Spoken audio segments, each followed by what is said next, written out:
How to eat, cook, and think like the ancient Greeks. No, thank you. Better do some research on the ancient Greeks before you actually think you want to think like them. So, not to say that everything bad comes out of there, but, this isn't going to let you know any of that.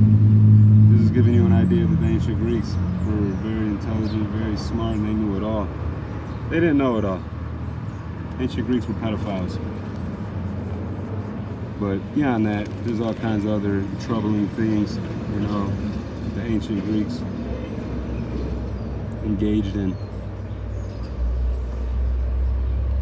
And this is the problem with witchcraft. This is the problem with not knowing where your foundations and your beliefs come from.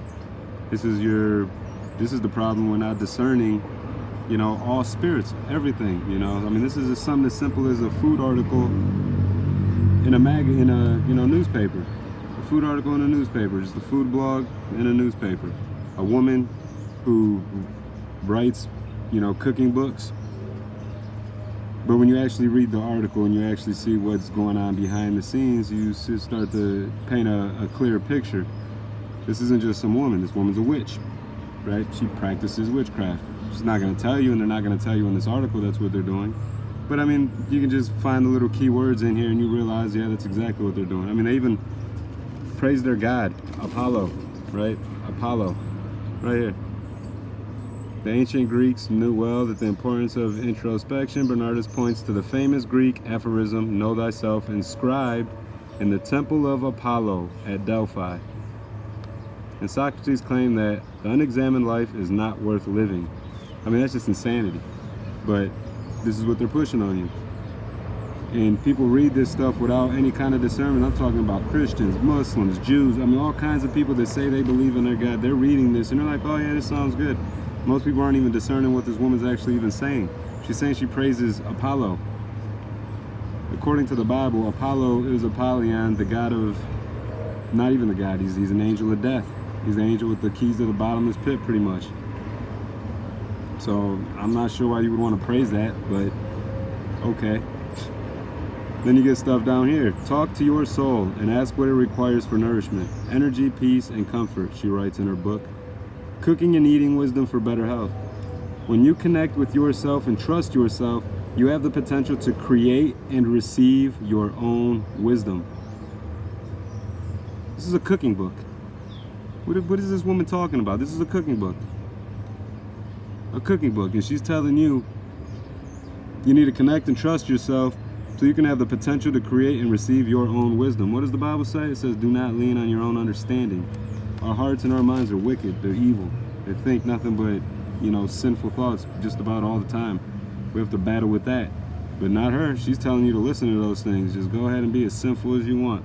That's going to make you a better cook. Because that's what this is all based under, cooking. Remember, this is a cooking blog.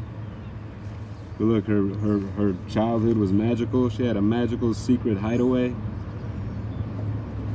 hidden in the mountains of Greece. This is just crazy.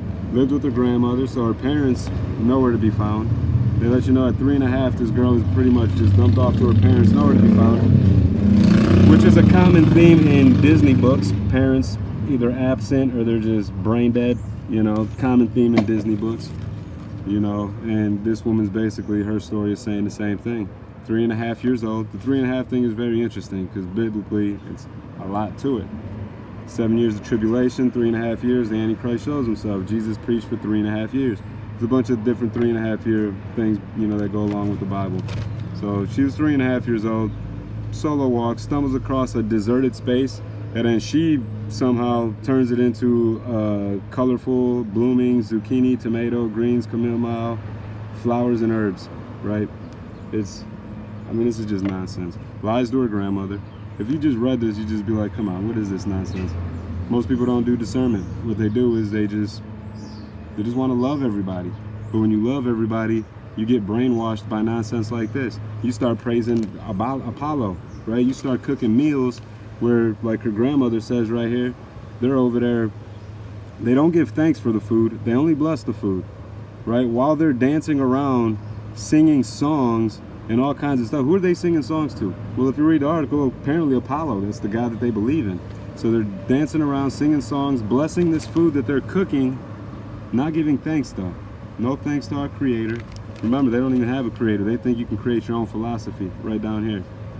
You know, the Bible is 100% against stuff like this. And what does the Bible tell me to do with stuff like this? Well,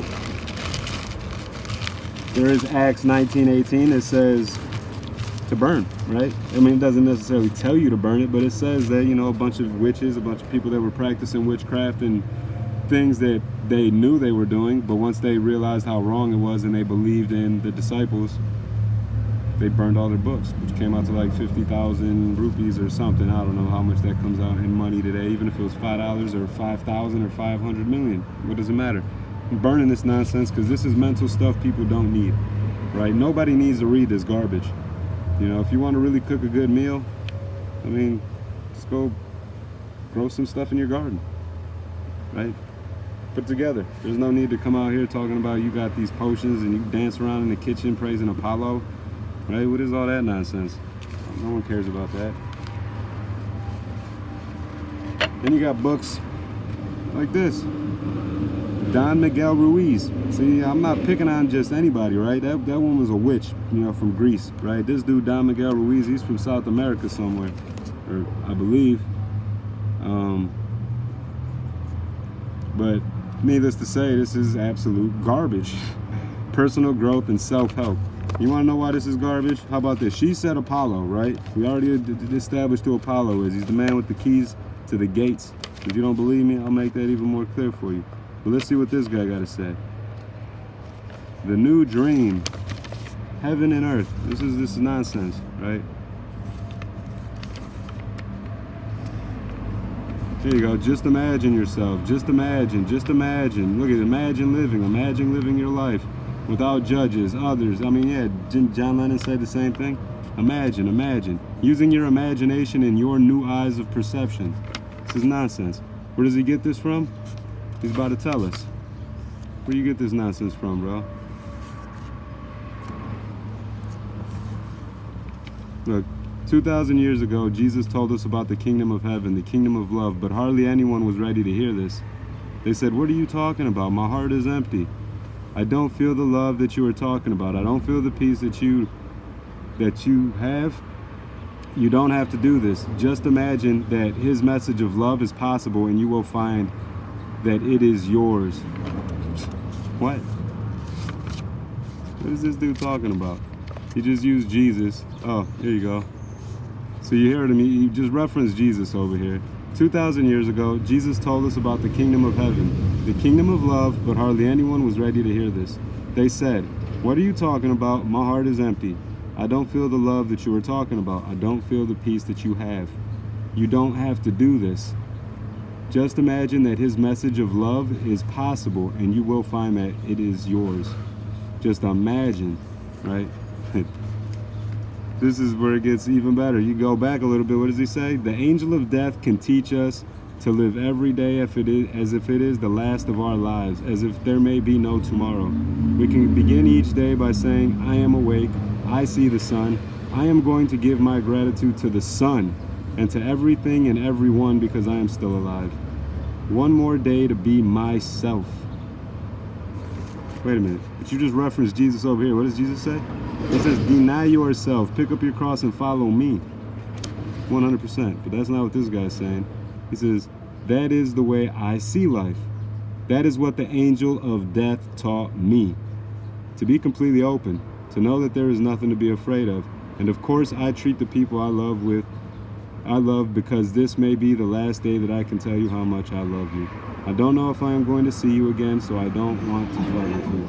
I mean, all this stuff sounds great, but what's the reality of it? Who's the angel of death? Apollo, Apollyon. So this guy's going to reference Jesus, and I can tell you something about this book. I started reading it. Somebody gave it to me, and as soon as I get to the second, I mean, the first, well, it was already rough to read this nonsense. The domestication and dreams of the planet, whatever. Then I get to the second, where is it? The second planet, or the second paragraph, or chapter, mind you. Go chapters, where you at? So this is how much of this nonsense I read, right? We get to the second, the first agreement, the impeccable, be impeccable with your word. Which, I mean, all this stuff sounds great. You know, and then he just gets to the Gospel of John in the Bible, speaking of the creation of the universe. In the beginning was the Word, and the Word was with God. So, I mean, this guy's clearly using, you know, biblical stuff. But then at the same time, your word is pure magic. And misuse of your word is black magic. Your word is pure magic. And misuse of your word is black magic. So what this dude's basically saying is, hey, there's good magic and there's bad magic. What does the Bible say? The Bible says there is only one kind of magic. It's all bad.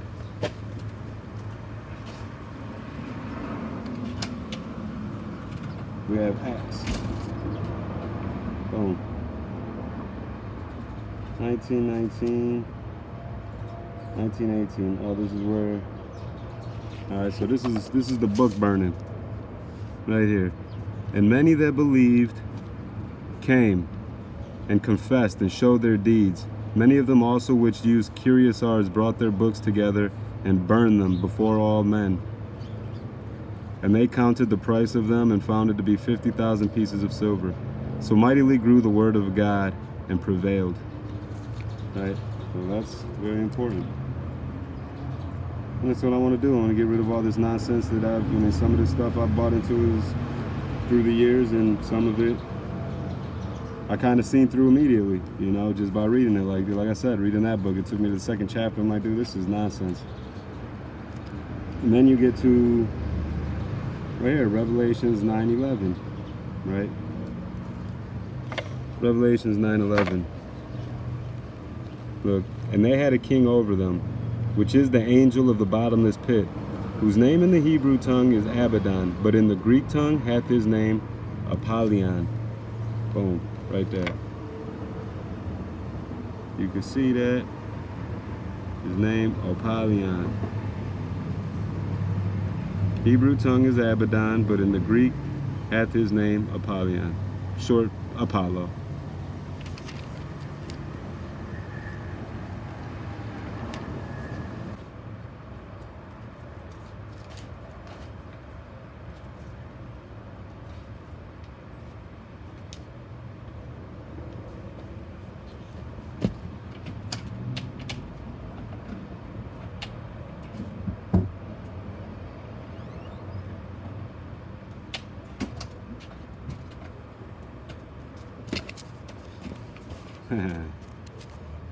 Look at this. The circle of fire. Those who have gone before, those who are present, and those who have yet to come. The circle of fire? Listen, man, I don't want nothing to do with the circle of fire. I don't want nothing to do with hellfire. Nothing at all. Alright?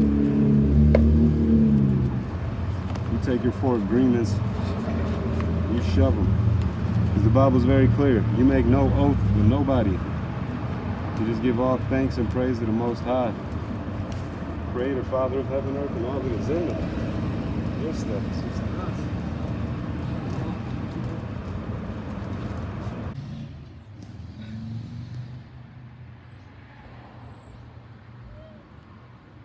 Hey. Hey.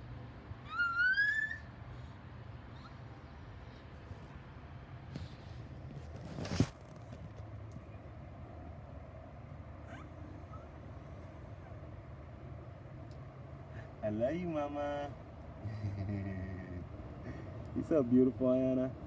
Yes, you are. You're so beautiful. We love you, baby girl.